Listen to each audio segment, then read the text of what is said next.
सुप्रभात। आप सभी बच्चे कैसे हैं? आशा करते हैं कि आप सभी अच्छे होंगे, खुश होंगे, सुरक्षित होंगे। आज हम लोग पाठ 6 अष्टावक्र, जिसके लेखक हैं विष्णु प्रभाकर जी। तो अष्टावक्र जो है, ये पाठ एक बच्चा का है जो जिसका शरीर दुबला पतला है और वह अपनी रोजी रोटी जीवन चलाने के लिए कोई बिजनेस करता है, ठीक है। और इस पाठ का हम आपको शब्दार्थ कल बताए थे। आज हम लोग पाठ लेखक परिचय को जानेंगे, समझेंगे। उसके बाद हम कल इस पाठ का सारांश बताएंगे। लेकिन आप सबको इस जीवन की लेखक का जीवन पढ़ाने से पहले आप सबको एक बार बता दें कि आप जो भी हमारे पास प्रश्न भेजे हैं और उसका उत्तर हमने भेजा, प्रतिदिन आप लोग भेजती हैं और प्रतिदिन हम उसका उत्तर आपका कितना सही है भेजते हैं। लेकिन हम कुछ दिन में आपके जो ग्रुप है उसमें ये पूरा जो जून माह का टेस्ट हुआ है उसका रिजल्ट भेजेंगे और उस रिजल्ट में उन बच्ची का नाम रहेगा जो जून महीना में शामिल थी परीक्षा में, ठीक है। ऑनलाइन टेस्ट है जो आपके पास भेजे।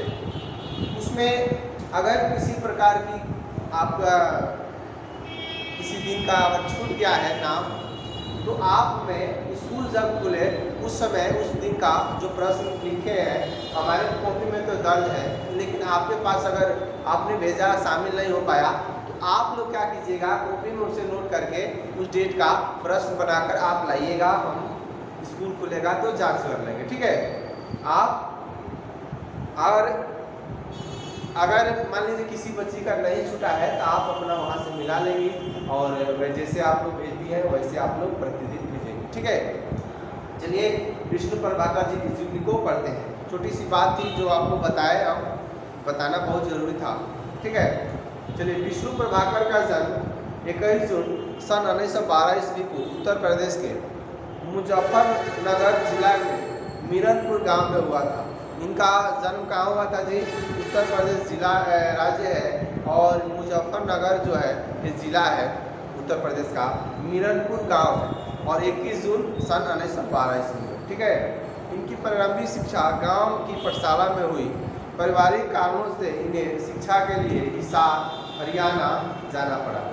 कहने का अर्थ ये है कि इनकी जो प्रारंभिक शिक्षा है, जो प्रारंभिक शिक्षा का अर्थ ये है कि जो बच्चा जब 5 साल का होता है उसके बाद से उसका नामांकन स्कूल में करा दिया जाता है। लेकिन घर में बहुत सारे ऐसे बच्चे हैं जो घर से दूर बाइक से या गाड़ी से जाते हैं लोग पढ़ने, लेकिन बहुत बच्चे ऐसे हैं जो घर के आसपास जो स्कूल रहता है वहाँ पे क्या बोलते हैं दे दिया जाता है, नामांकन करा दिया जाता है, वहीं पे बच्चे पढ़ता है। तो इनका भी पढ़ाई जो हुआ वो प्रारंभिक पढ़ाई गाँव के ही पाठशाला में हुई, ठीक है।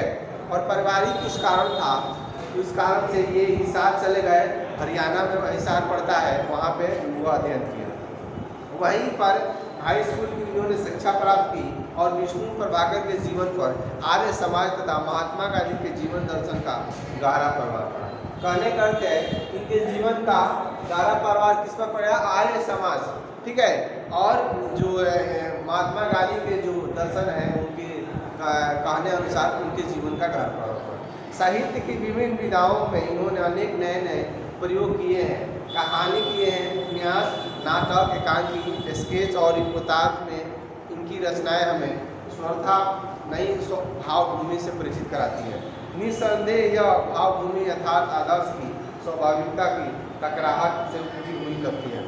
कहानियों को में कोमल क्षणों को मार्मिक संवेदना मिलती है। इनकी कहानियाँ रोचक होने के साथ साथ संवेदनाशील भी होती हैं। कहने का अर्थ ये है इन्होंने कहानी भी लिखा, उपन्यास भी लिखा, नाटक भी लिखा और बहुत सारे रिपोर्टाज भी लिखे, ठीक है। और इनकी कहानी जो होती है वो एकदम कहीं ना कहीं सटीक तरीके से समाज पर प्रभाव पड़ता है, ठीक है। कहीं कहीं समाज को वैसी देखने को मिल जाता है और ये कहानी रोचक तो होती है लेकिन मन में एक संकोच पैदा करती है, काश ये शायद ये परिस्थिति हमारे जीवन में न तो हमारे आसपास के जीवन में देखने को न मिले, ठीक है।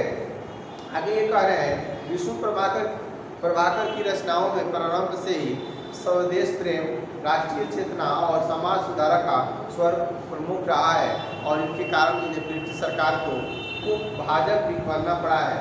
स्वतंत्रता प्राप्ति के बाद प्रभाकर जी आकाशवाणी दिल्ली में रेडियो रूपक लिखने का कार्य करने लगे।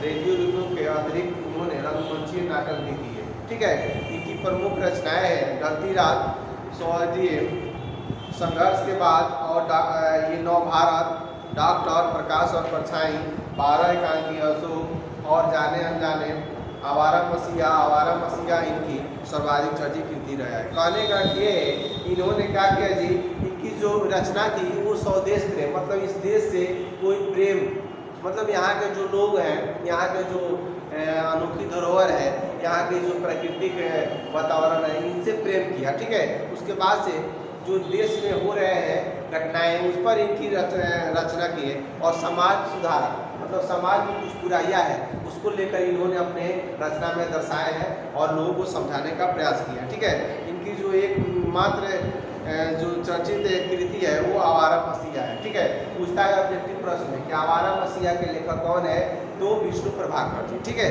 तो आप लोग इसकी जीवनी को 1-2 बार पढ़िएगा। उसके बाद से कल हम अष्टावक्र जो है इनकी जो कहानी है, यह एक कहानी, इस कहानी के बारे में हम बताएंगे, समझाएंगे। ठीक है, आप लोग प्रतिदिन उत्तर को भेजिए और रिजल्ट हम आपके पास जल्दी भेजेंगे सभी इस जून महीने का। ठीक है, तो आज के लिए बस इतना ही, अगले वीडियो में फिर मिलते हैं। धन्यवाद।